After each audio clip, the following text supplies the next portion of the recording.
জয় গৌর, জয় নিতাই। আজ 23শে চৈত্র 1432 ও 7ই এপ্রিল 2026 মঙ্গলবার। আজ আমি শ্রী চৈতন্য চরিতামৃত পাঠ করছি। আজ আমি পাঠ করছি শ্রী চৈতন্য চরিতামৃতের মধ্যলীলা প্রথম খণ্ড 13 অধ্যায়ে শ্রী জগন্নাথ দেবের রথাগ্রে চৈতন্য মহাপ্রভুর নৃত্যের শ্লোক 108 থেকে 119। হরে কৃষ্ণ কৃষ্ণ কৃষ্ণ হরে হরে, হরে রাম রাম রাম হরে হরে। শ্লোক 108। কভু ভূমে পড়ে কভু শ্বাস হয় হীন, যাহা দেখি ভক্তগণের প্রাণ হয় ক্ষীণ। শ্লোকার্থ: যখন তিনি ভূমিতে পড়েছিলেন তখন তার শ্বাস প্রায় বন্ধ হয়ে যাচ্ছিল এবং তা দেখে ভক্তদের প্রাণ ক্ষীণ হচ্ছিল। ইতি শ্লোক 108। শ্লোক 109।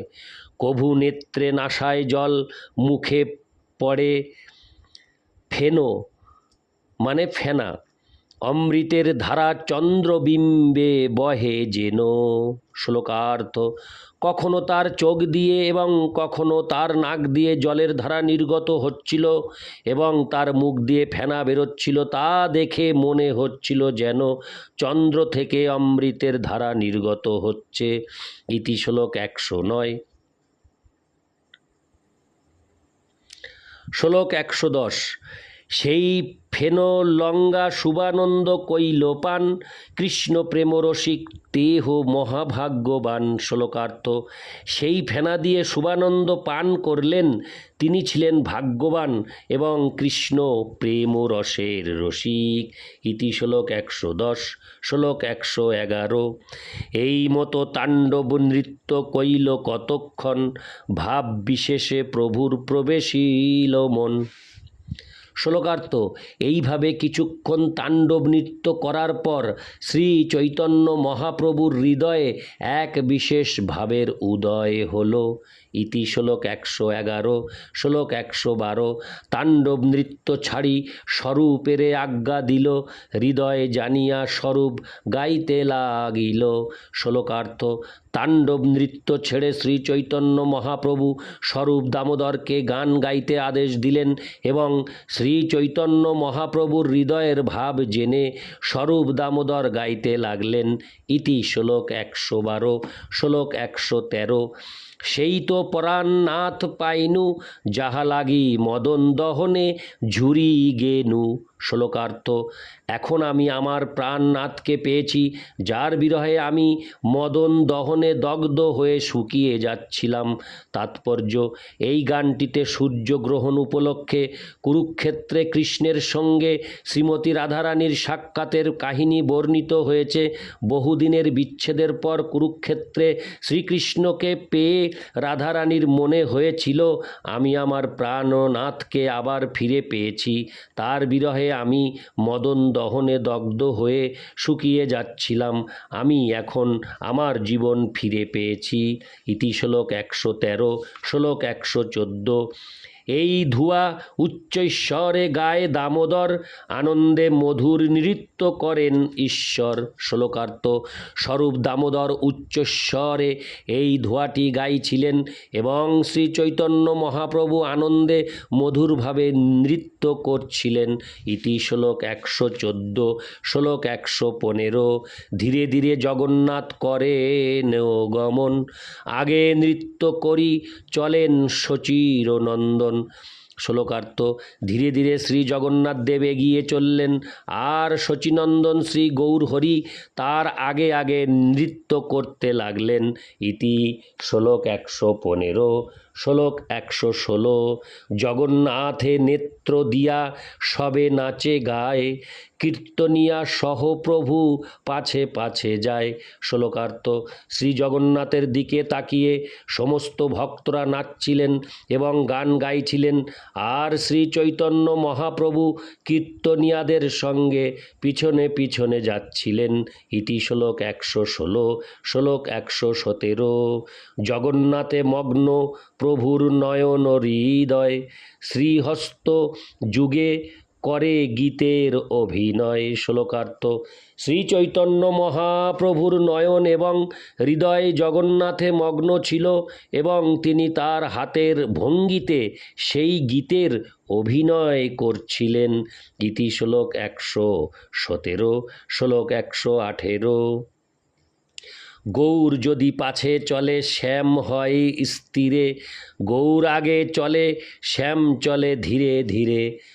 শ্লোকার্থ। শ্রী চৈতন্য মহাপ্রভু যখন পিছনে যাচ্ছিলেন তখন শ্যাম সুন্দর শ্রী জগন্নাথ দেব স্থির হয়ে দাঁড়িয়ে পড়ছিলেন, আর শ্রী চৈতন্য মহাপ্রভু যখন সামনে যাচ্ছিলেন তখন শ্রী জগন্নাথ দেব ধীরে ধীরে চলছিলেন। ইতি শ্লোক 118। শ্লোক 119। এই মতো গৌর শ্যামে দোহে ঠেলা ঠেলি, স্বরথে শ্যামেরে রাখে গৌর মহাবলী। শ্লোকার্থ। এইভাবে শ্রী চৈতন্য মহাপ্রভু এবং শ্রী জগন্নাথ দেবের মধ্যে ঠেলাঠেলি হচ্ছিল এবং মহাবলী শ্রী চৈতন্য মহাপ্রভু শ্রী জগন্নাথ দেবকে তার রথে অধিষ্ঠিত রেখেছিলেন। তাৎপর্য।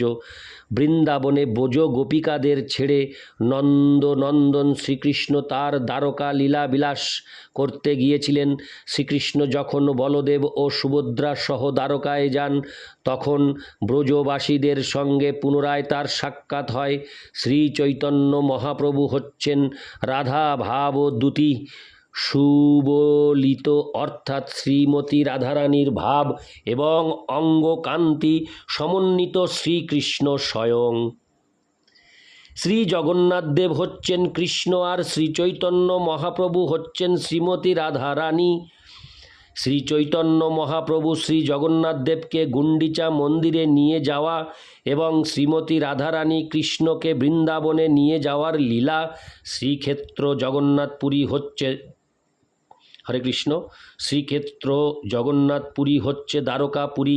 সেখানে শ্রীকৃষ্ণ তার পরম ঐশ্বর্য উপভোগ করেন, কিন্তু শ্রী চৈতন্য মহাপ্রভু তাকে বৃন্দাবনে নিয়ে যাচ্ছিলেন, যা ছিল একটি সাধারণ গ্রাম এবং সেখানকার অধিবাসীরা ছিলেন কৃষ্ণ প্রেমে পূর্ণ।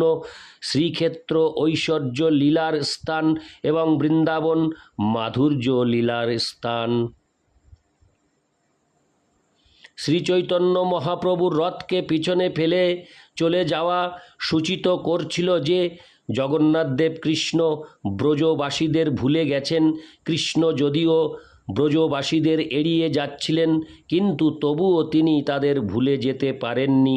তাই তার ঐশ্বর্যমণ্ডিত রথযাত্রায় তিনি বৃন্দাবনে ফিরে যাচ্ছিলেন। শ্রীমতী রাধারানীর ভূমিকায় শ্রী চৈতন্য মহাপ্রভু পরীক্ষা করছিলেন কৃষ্ণ এখনও ব্রজবাসীদের মনে রেখেছেন কিনা। শ্রী চৈতন্য মহাপ্রভু যখন রথের পিছনে চলে যাচ্ছিলেন তখন জগন্নাথ দেব কৃষ্ণ শ্রীমতী রাধারানীর মনোভাব বুঝতে পারছিলেন। তাই দাঁড়িয়ে পড়ে শ্রীমতী রাধারানীকে জানিয়ে দিচ্ছিলেন যে তিনি তাদের ভুলে যাননি। এইভাবে শ্রী জগন্নাথ দেব তাদের রথের সামনে ফিরে আসার প্রতীক্ষা করছিলেন। শ্রী জগন্নাথ দেব তাদের বুঝিয়ে দিয়েছিলেন যে শ্রীমতী রাধারানীর প্রেম ব্যতীত তিনি তৃপ্ত হতে পারেন না।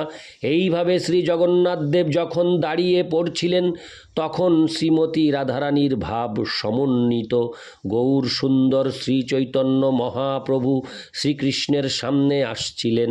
তখন শ্রী জগন্নাথ দেব আবার ধীরে ধীরে চলতে শুরু করছিলেন।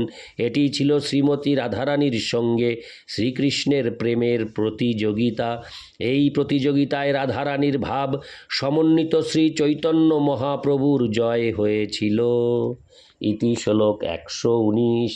হরে কৃষ্ণ কৃষ্ণ কৃষ্ণ হরে হরে, হরে রাম রাম রাম হরে হরে।